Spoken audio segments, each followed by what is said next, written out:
guys. Alrighty, I'm just going to do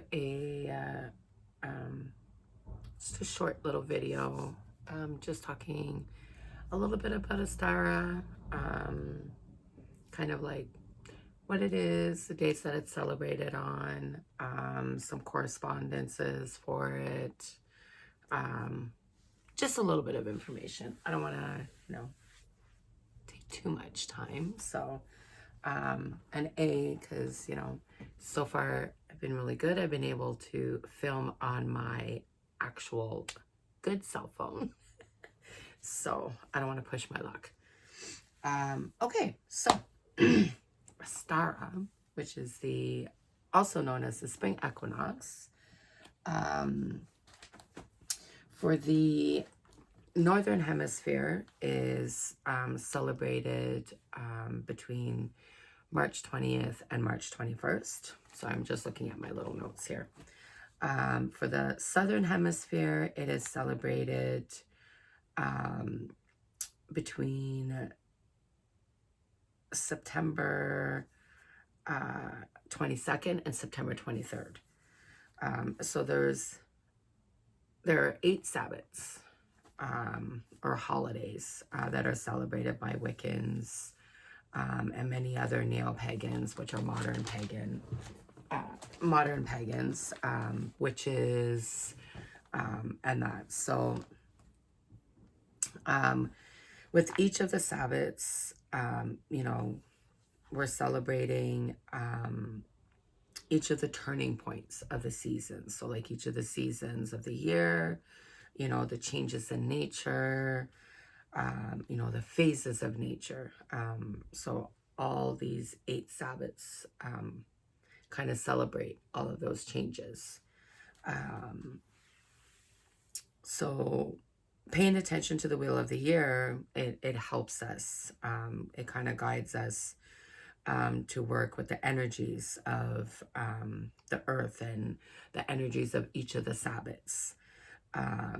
Energies of each of the cycles, each of the phases, the energetic cycles of nature, and to listen to what each season is telling us. So instead of working against it, we're working with it. So we're embracing what that energy is for that particular Sabbath.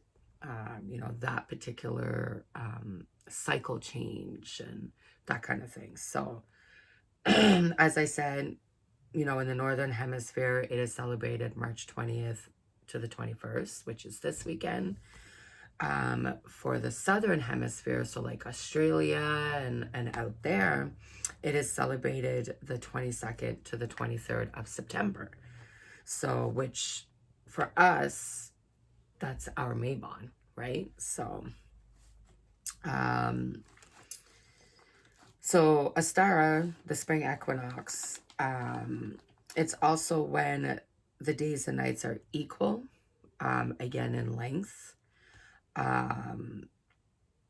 The word equinox, breaking it down, in Latin, it literally means equal night. Latin, equus, I think is how it's pronounced. I apologize if I'm not pronouncing it right. Meaning equal, and then nox meaning night. But it isn't exactly entirely true, only because it obviously depends which hemisphere you're in, right?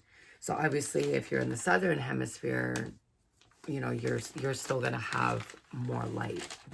Do you know what I mean? I swear with us, it actually breaks up. Like we have a period where it's darkness. So for us, it's true for us in the Northern Hemisphere, because as we're coming in, it's equal. We do see, that the days start getting longer and that kind of thing. So if you're in the Southern Hemisphere, you wouldn't really notice it as much because you're in the Southern Hemisphere. So it's really, really bright.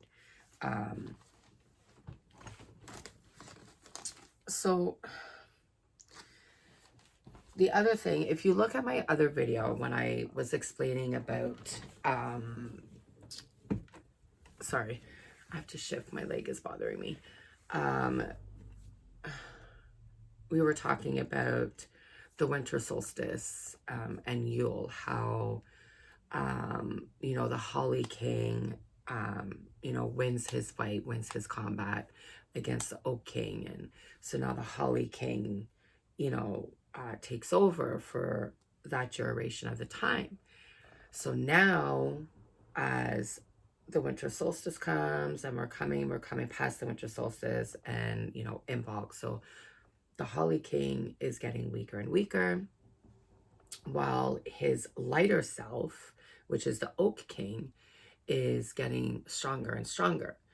So Ostara, the spring equinox, essentially is when the Oak King is going to gain back his title, so to speak.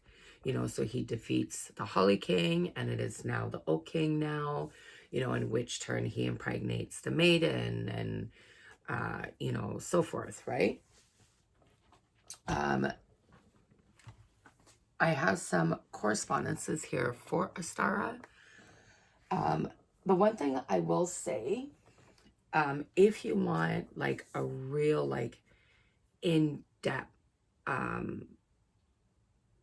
information and like kind of the history and folklore, because I mean you can do a video for, you know, hours just talking about the old history and the old ways right into the new ways and the new history, like the newer age history of Ostara.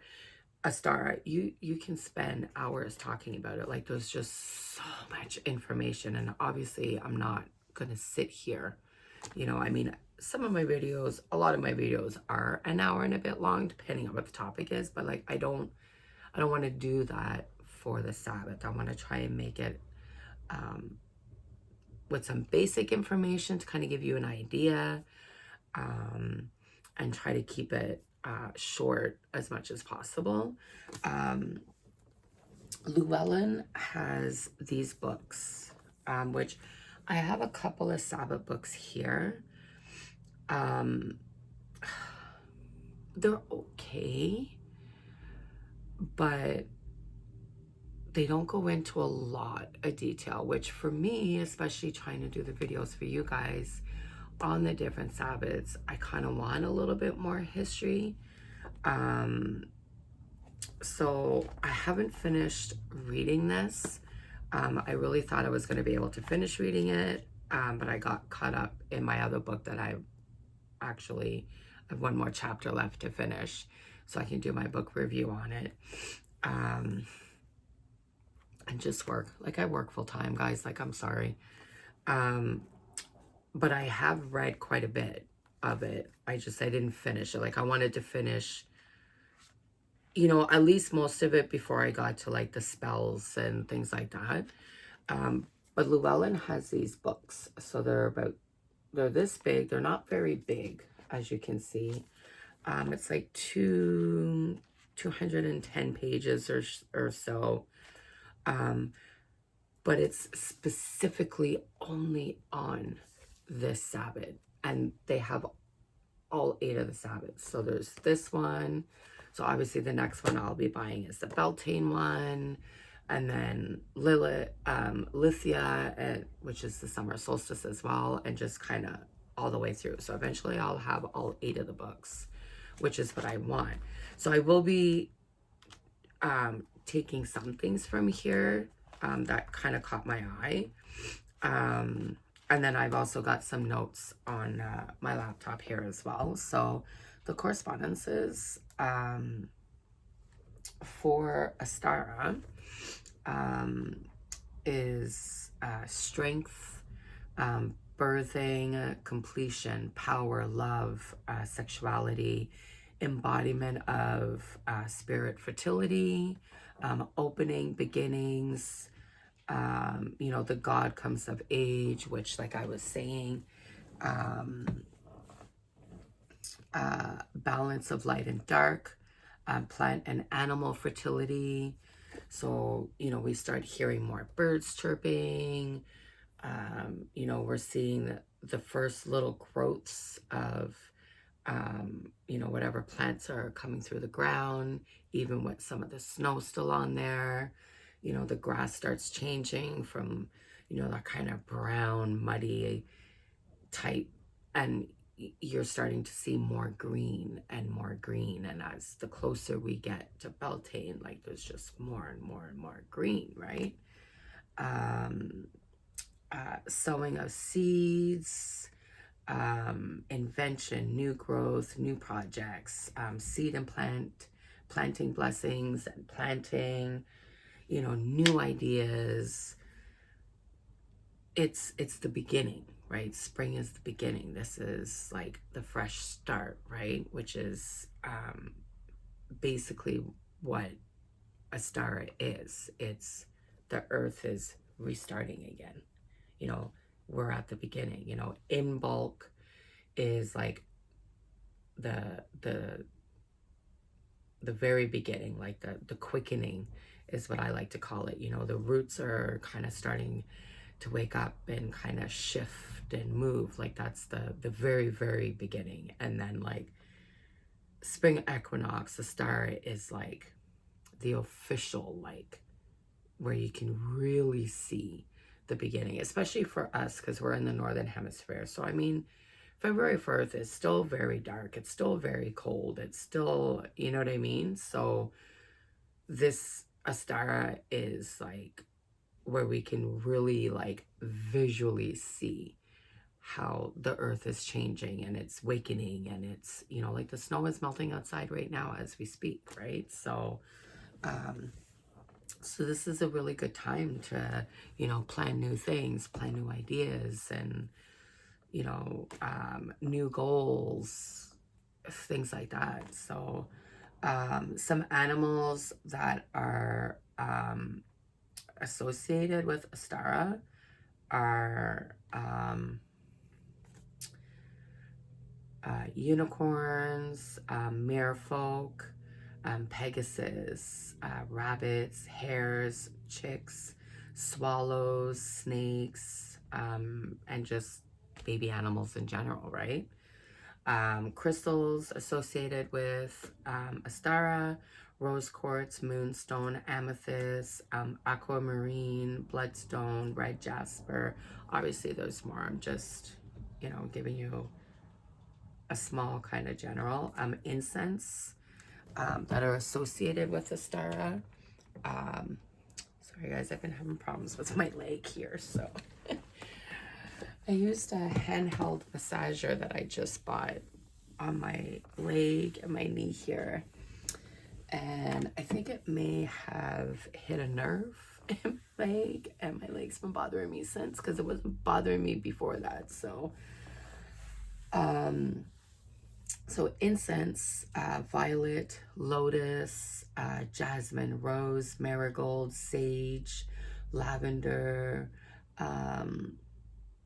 ginger, broom. There's other colors, pastel colors in general: gold, pale green, grass green, blue, lemon yellow, pale pink. So, tools and decorations: colored eggs, baskets, nests, butterflies, cocoons, sprouting plants, violets, wildflowers, lambs, hares, rabbits. Goddesses associated for Ostara: Erosta, I don't know if I'm pronouncing it right, Eostre, which they believe is what Easter is named of, which is the Christian holiday. Ostara, Kor, Isis, I always forget, Ishtar, I always forget how to pronounce her name. Astrat. Astrat, Astarat. I, I apologize. Like I said, I know I'm saying it wrong. I know the name. My brain's just not connecting with my mouth right now. So, um, Minerva, maiden goddesses, Lady of the Lake, young goddesses, and then gods that are associated, Hair, the Green Man, um, Taliesin, Dagda, um, Coronis, Pan, Adonis, young and warrior gods. This is also the time where, if you know the story of Persephone, so Persephone, how the story goes, just short form, was out picking wildflowers and essentially was kidnapped by Hades and brought to the underworld. And her mother, who is Demeter, basically wreaked havoc on the earth looking for her daughter. So when she finally found out where she was, which Hecate is actually in the story as well, she went to Zeus, basically because, you know, Hades is Zeus's brother, and wanted her daughter back. And Zeus didn't want to get involved at first, but when he did go down to visit his brother for him to release her back into her mother's arms, Persephone ate 6 pomegranate seeds, which is why pomegranates are very relevant for Samhain and the winter solstice, right? So because she ate the 6 pomegranate seeds, because she took, you know, consumed something from the underworld, Zeus said she had to spend 6 months in the underworld and then 6 months with her mother on earth, right? So as above, so below, right? So when we're coming into Samhain and the winter solstice, that is when Persephone is back down in the underworld with Hades. You know, so her mother Demeter, you know, is sad, and do you know what I mean? Like gloomy and dark. So that's that whole dark period of the season, which is a good time for like your shadow work and reflection and just things like that, right? Like introspection, like looking in, going inward and that kind of thing. So now that we're coming out of that and we're now coming into Ostara, the spring equinox, more daylight, the earth is waking up and stuff. So Persephone now is making her way up to come back to see her mother. So, you know, Demeter is happy now. She's full of life. She's full of light, and it's new beginnings. This is a new season. It's a new year. So her story falls in and around here. And Hecate was the one, she kept an eye because Hecate has the keys to the underworld, right? So she could be on our realm, but she can also be in the underworld. So, you know, she essentially kept an eye on Persephone, long story short. So anyways, so Persephone and Demeter kind of have their own storyline with that as well, right? So so foods to bring in for Ostara, fish, sweets, hot cross buns, sweetbreads, cakes, eggs, honey or maple syrup cakes, seasonal fruits, milk, and punch. Lamb is also a big one for this time of year as well. There's a lot of recipes with lamb. So herbs for this time of year as well. Tansy, dogwood, daffodil, honeysuckle, iris, jasmine, rose, hyssop, linden, violet. There's a lot. The element associated with Ostara is air. The gender is masculine. The time of day is dawn. There was something else actually that I wanted to see if I can find.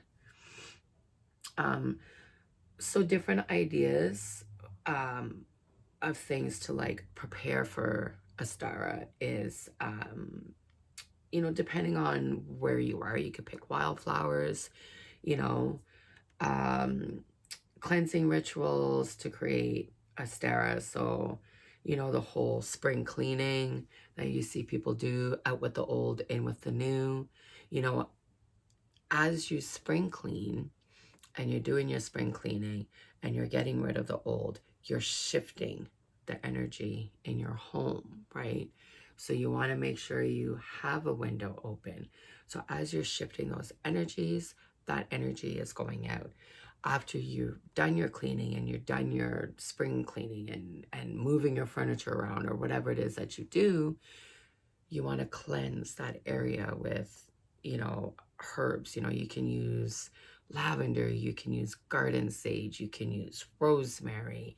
You know, there's so many herbs you can use, and you can just go around and your house, you know, you start at your front door and you literally just go through your whole house, upstairs, down, and you come back to where you started at your front door. You make sure your windows are open so that energy gets out. It cleanses out. You know, you get rid of that old energy, and you're welcoming in that new energy, that new air into the house. You can refresh your altar. You know, so you have your altar. You could set up your altar to represent Ostara. You know, so you can have little bunnies, little chicks, eggs, you know, pastel colors, some, you know, fresh flowers, like, you know, that are like pastel colors, or, you know what I mean? And they don't even have to be fresh flowers. They could be, you know, silk flowers, but in those pastel colors, you know?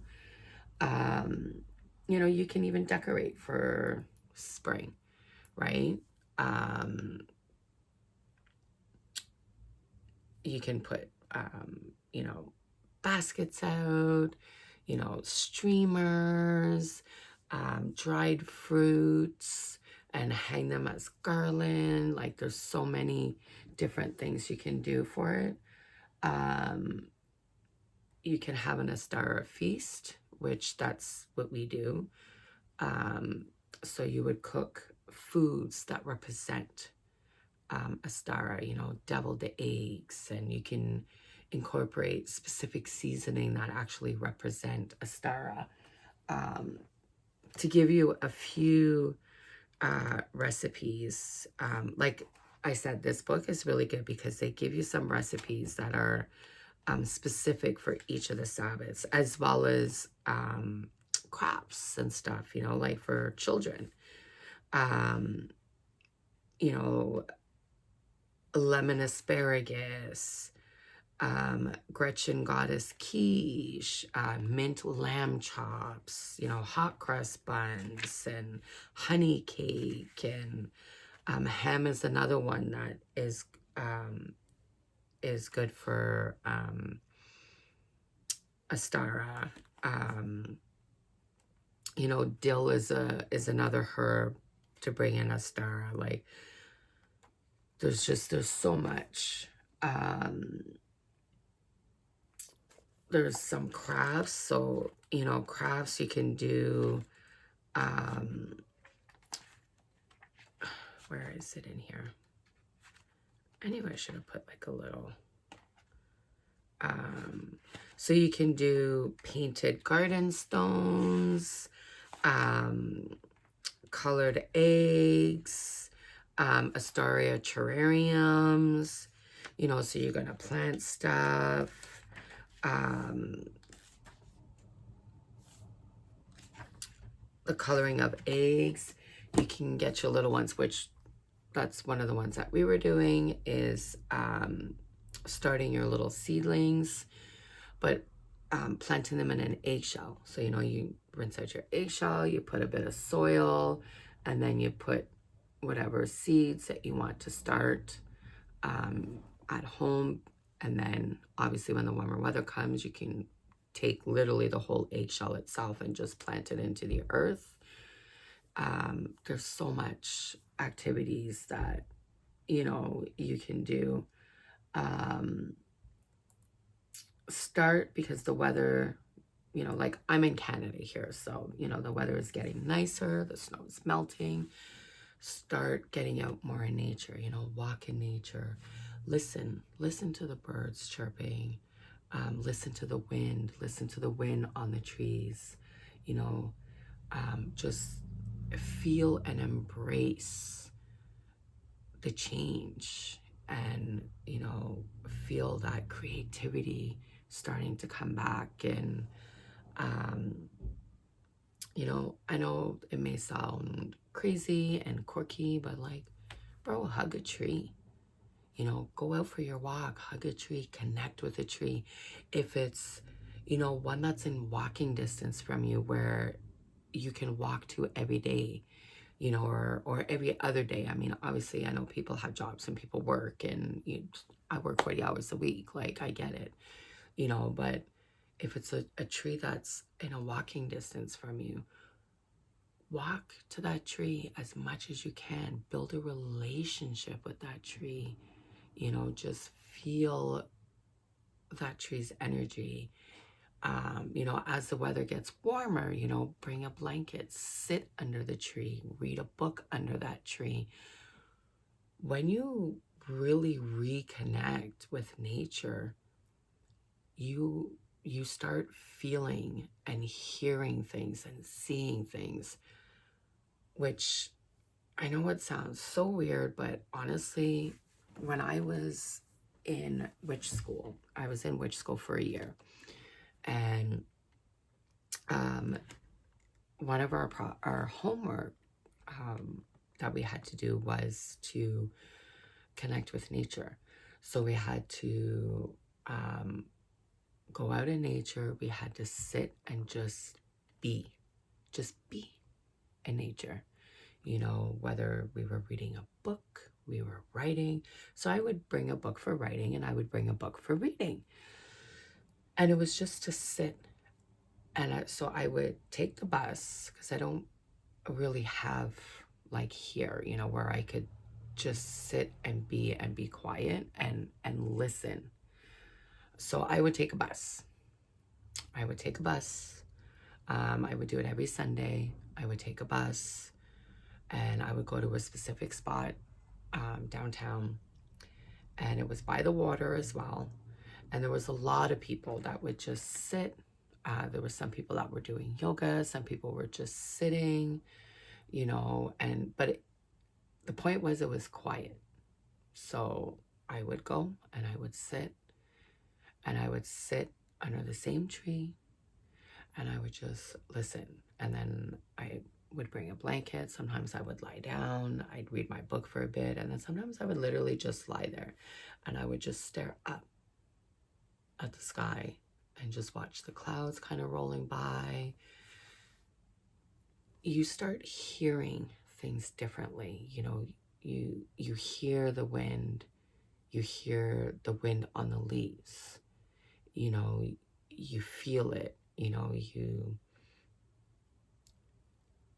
you start hearing like whispers almost, you know, and then you start seeing things in the clouds, you know, like actually, that's where I really started getting visions. You know, they were very quick. Sometimes I couldn't quite make them out. But I would also see things in the clouds, You know, I would see objects in the clouds that would just randomly form. And um, when I would stand and look at the water, I would see reflections in the water, but I would see um, symbols in the water, you know? So it really opens you up more, and it grounds you so much when you can get out into nature and just be in nature.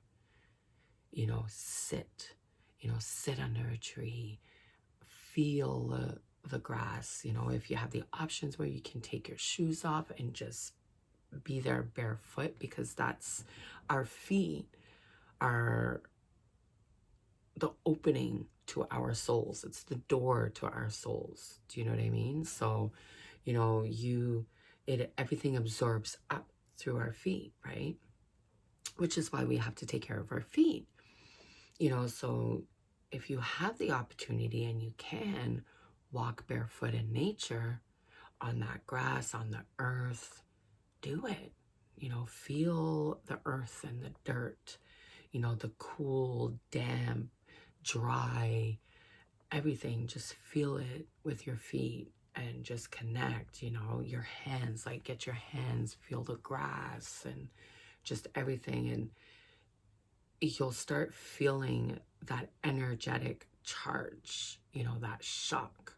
You know, anyways, it's amazing. I love it, you know, but that's the whole point. You know, that's part of Ostara, is just getting back out there in nature. You know, we're coming out of that darkness, you know, where we're to, you know, look inwards and you know, do our shadow work and reflect on everything that's happened over the year and all that, because it's the ending, right? So now it's spring, we're at the beginning. So it's open to all these possibilities and all these new ideas and fresh starts. Like everything is new. So what do you want to do? That's the energy behind Ostara. That's the energy of Ostara. You know, so you want to do all those things. You know, get back out in nature, change up your altar, do your spring cleaning, do your Ostara feast. When you do your Ostara feast, don't forget your ancestors and your spirit guides. Always make a plate for your ancestors and your spirit guides. And how we do it in our home is we have a plate and we each take a little bit of everything on our plate and put it on that plate. So if I don't eat meat, so I would take, you know, a piece of my deviled egg, a little bit of my rice, a little bit of my salad, a little bit of my honey cake, a little bit of whatever's on my plate, and I would put it. And it doesn't have to be a lot. It could be like a little teaspoon, you know, and you put it on the plate, because the idea is that it's coming from your plate, from you. And then the next person in my family, so my daughter, would do the same thing. You know, she would take a little bit of her meats and a little bit of whatever and put it on the plate. And then my other daughter would do the same. And then my son would do the same. And then my youngest daughter would do the same. My son-in-law would do the same. My husband does the same. We all take a bit from our plate, a little bit of everything on our plate, and we put it on that one plate. And we feed our ancestors. You know, we welcome them in to, and our spirit guides, we welcome them in to come and feast with us and eat with us and be with us, and then we release them so they can go. And then what I do is I take that plate and I bring it outside. Sometimes I'll put it on my front lawn, and the idea is I'm giving it back to earth. So, you know, the squirrels and the bunnies, and I have a lot of crows in front of my house all the time. They eat from that plate. Or sometimes, depending on the weather, I'll take that plate and I'll actually walk it down to, we have like a little pond down the street here, and I'll put it there and I'll let the wild animals there eat it, because it's giving back to the earth, right? So don't forget to feed your ancestors. You don't just feed your ancestors at Samhain. We do it at Samhain. We also do it at Yule. you know, we always get back. We do it at inbox. So for us, we do it at all of our Sabbats. We always make a plate for our ancestors on all of the 8 Sabbats. That's just how we do it here. I just, you know, because they're always with us. So, you know, you always want to give thanks for them guiding you and being with you, right? So when we're doing our celebration for each of the Sabbats, which this one is Ostara, we feed our ancestors, we feed our spirits. Do you know what I mean? So, but yeah, so that's a little bit about Ostara. Like I said, really good book. I've read quite a bit of it, like about a quarter of it. I wanted to finish reading the book before I could do the video, but I didn't get a chance to. So, but this is a really good book. It's by Llewellyn. And the book is just strictly on Ostara. There's spells, rituals, craft ideas, recipes, the old ways, and then the new ways for Ostara. It talks a bit about the Wheel of the Year right there, which it shows you. It gives you both the northern and the southern hemisphere. Really, really good book, guys. Good for beginners or not, but it's just a good book in general to have to bring in the Sabbats. So yeah, so this is the video for Ostara, the winter solstice, which is this weekend in the northern hemisphere, March 20th to the 21st. And yeah, don't forget to give my video a thumbs up if you like it, as it makes my video more easier for people to find. And don't forget to hit the like and subscribe button, guys. Trying to make my family grow with you guys. And yeah, I hope you guys have a blessed evening and blessed Ostara, a blessed winter solstice. And let me know what your new ideas are, or you know, your new beginnings that you want to take on this new journey, because it's the beginning of the year, so to speak. Write it in the comments down below. Let me know what you guys are doing for Ostara, what you guys plan on doing, or what you did for Ostara if you watch this video after Ostara. Put it in the comments down below. Let me know. All right, guys. I'll talk to y'all later. Blessed be. Love y'all.